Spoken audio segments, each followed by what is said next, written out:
누가 더 무서울지 고현정 씨는 어느 정도 좀 예상이 되는 키라고 해야 될까? 그 전에 뭐 맡았던 역할들이 워낙 많으시니까 선덕여왕에서도 사실은 굉장히 강한 역할이었었죠. 고현정 씨하고 신현빈 씨는 실제 나이가 15살 차이가 두 분이 나는데 사실 사진으로 보면은 그렇게 차이가 나 보이진 않아요. 신현빈 씨도 자기 나이보다 어려 보이지만 고현정 씨는 워낙 관리를 잘 하셔서 이 사진을 보면은 뭐 팔자고 인디안 주름이고 뭐 어떤 굴곡이 전혀 없으세요. 아마도 그런 것 때문에 나이 차이가 나 보이지 않는 것 같고요.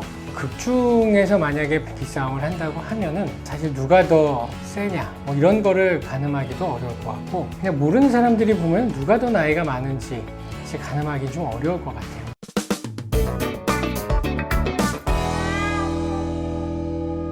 고현정 씨 하면 뭐 나이 안 드는 배우로도 유명하죠. 지금 우리나라 나이로 50세인데 왜 그 나이처럼 안 보이는지에 대해서 잠깐 한번 얘기를 해보도록 할게요. 사람이 나이가 들어 보이는 이유 중에 크게 두 가지로 볼 수가 있어요. 첫째는 진짜로 뭐 주름이 많은 거예요. 잔주름도 많고 깊은 주름들도 많고 일단 주름이 많으면 나이가 많이 들어 보이죠. 고현정 씨 같은 경우에는 뭐 워낙 타고난 피부도 있으시고 그 다음에 관리도 잘 하셨을 것 같아요. 그러니까 잔주름도 없고 깊은 주름도 없어요. 그 자체로도 일단 나이가 안 들어 보이고요. 그 다음에 얼굴의 중요한 구조물들의 위치예요. 제가 중요하게 생각하는 구조물의 위치는 이 눈썹의 위치예요. 고현정 씨 같은 경우에는 이 눈썹의 위치가 굉장히 위에 있어요. 보통 나이가 들면은 어느 정도 관리를 해서 쌍꺼풀의 두께라든지 팔자나 인디안 주름의 깊이라든지 이런 것들은 간단한 시술로 교정을 할 수가 있어요. 나이가 들면서 눈썹이 처지는 거는 사실 막기가 어렵거든요. 그런데 고현정 씨 같은 경우에는 이 눈썹의 위치가 아주 젊은 사람들의 위치랑 거의 비슷해요. 이제 나이가 들수록 당연히 눈썹이 조금씩 처지면서 그 간격이 좁아지겠죠. 보통 한 50대 정도 되면은 정말 좁은 사람 같은 경우에는 한 20mm 그리고 보통 한 25mm 정도가 돼요. 그러니까 한 1cm 정도 처지는 거죠. 근데 고현정 씨 같은 경우에는 딱 봐도 이 간격이 3cm는 넘어 보여요. 고현정 씨가 전혀 50대처럼 보이지 않는 이유는 가장 중요한 게 겉눈썹의 위치다. 그런 생각이 들어요.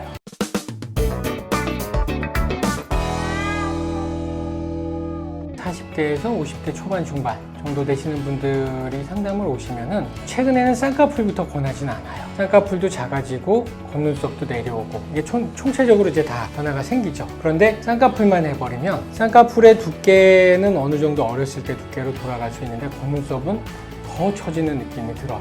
그러면 더 사람이 나이가 들어 보이고 답답해 보이죠. 그래서 최근에는 1차적으로 겉눈썹을 올리는 수술을 먼저 보내요. 그게 이제 내시경을 이용한 눈썹, 이마 거상술이죠.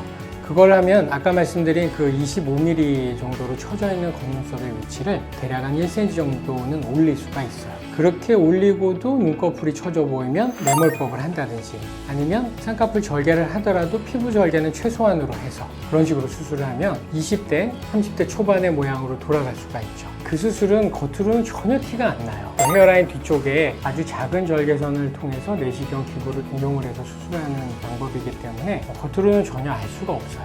그래서 뭐 많은 분들이 사실 선호하는 수술 방법이죠.